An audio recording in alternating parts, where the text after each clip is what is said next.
اے حبیب، کیا تم نے اس کو نہ دیکھا تھا جس نے ابراہیم سے اس کے رب کے بارے میں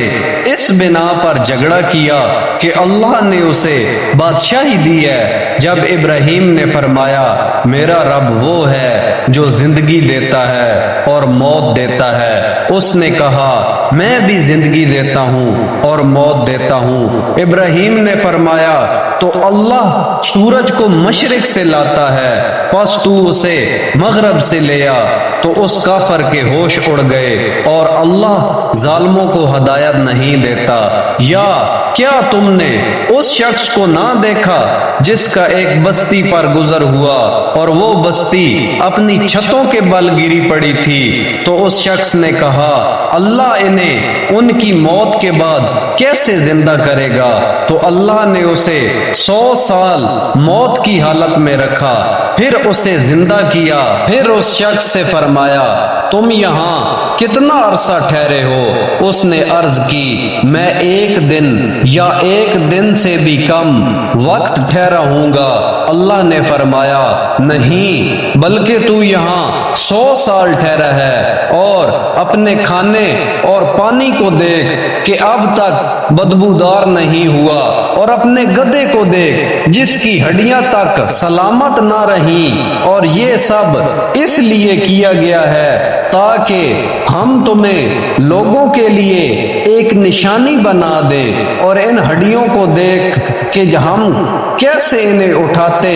زندہ کرتے ہیں، پھر انہیں گوشت پہناتے ہیں۔ تو جب یہ معاملہ اس پر ظاہر ہو گیا تو وہ بول اٹھا میں خوب جانتا ہوں کہ اللہ ہر چیز پر قادر ہے۔ اور جب ابراہیم نے عرض کی اے میرے رب تو مجھے دکھا دے کہ تو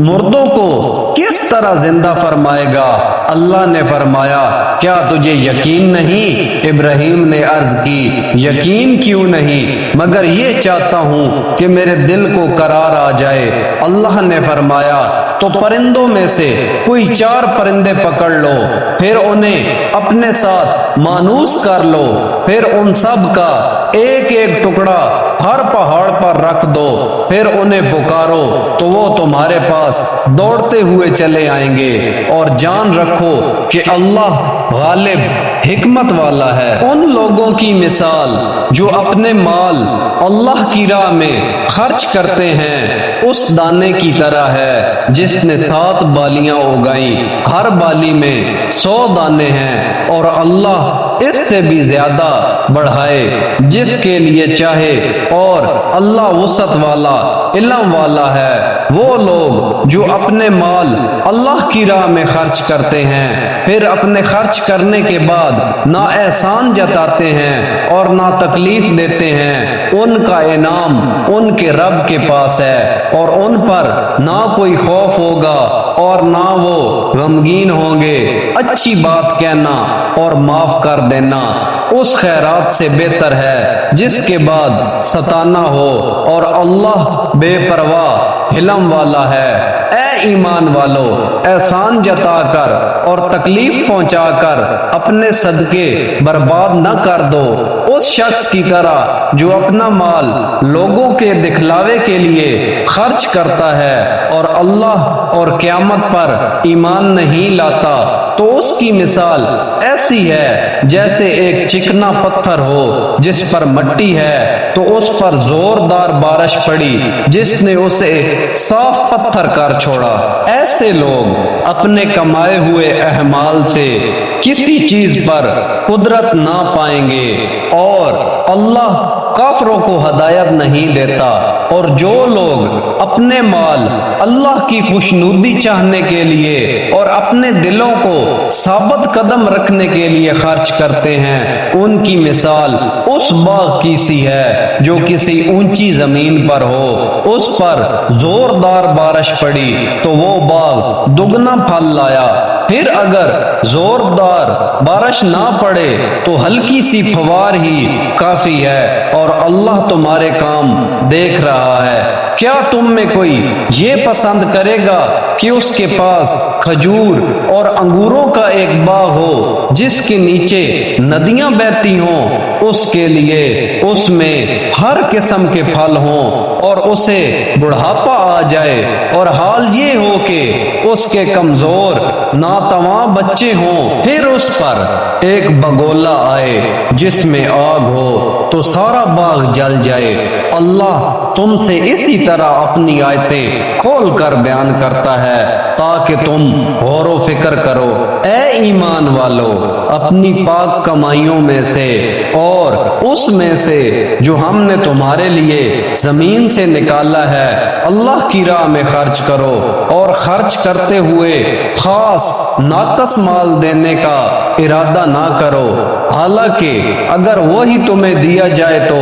تم اسے چشم پوشی کیے بغیر قبول نہیں کرو گے، اور جان رکھو کہ اللہ بے پرواہ حمد کے لائق ہے۔ شیطان تمہیں محتاجی کا اندیشہ دلاتا ہے اور بے حیائی کا حکم دیتا ہے، اور اللہ تم سے اپنی طرف سے بخشش اور فضل کا وعدہ فرماتا ہے، اور اللہ وسعت والا علم والا ہے۔ اللہ جسے چاہتا ہے حکمت دیتا ہے، اور جسے حکمت دی جائے تو بے شک اسے بہت زیادہ بھلائی مل گئی، اور عقل والے ہی نصیحت مانتے ہیں۔ اور تم جو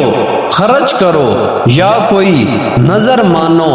اللہ اسے جانتا ہے، اور ظالموں کا کوئی مددگار نہیں۔ اگر تم اعلانیہ خیرات دو گے تو وہ کیا ہی اچھی بات ہے، اور اگر تم چھپا کر فقیروں کو دو تو یہ تمہارے لیے سب سے بہتر ہے، اور اللہ تم سے تمہاری کچھ برائیاں مٹا دے گا، اور اللہ تمہارے کاموں سے خبردار ہے۔ لوگوں کو ہدایت دے دینا تم پر لازم نہیں، ہاں جسے اللہ چاہتا ہے ہدایت دے دیتا ہے۔ اور تم جو اچھی چیز خرچ کرو تو وہ تمہارے لیے ہی فائدہ مند ہے، اور تم اللہ کی خوشنودی چاہنے کے لیے ہی خرچ کرو، اور جو مال تم خرچ کرو گے وہ تمہیں پورا پورا دیا جائے گا، اور تم پر کوئی زیادتی نہیں کی جائے گی۔ ان فقیروں کے لیے جو اللہ کے راستے میں روک دیے گئے، وہ زمین میں چل پھر نہیں سکتے، نا واقف انہیں سوال کرنے سے بچنے کی وجہ سے مالدار سمجھتے ہیں، تم انہیں ان کی علامت سے پہچان لوگے۔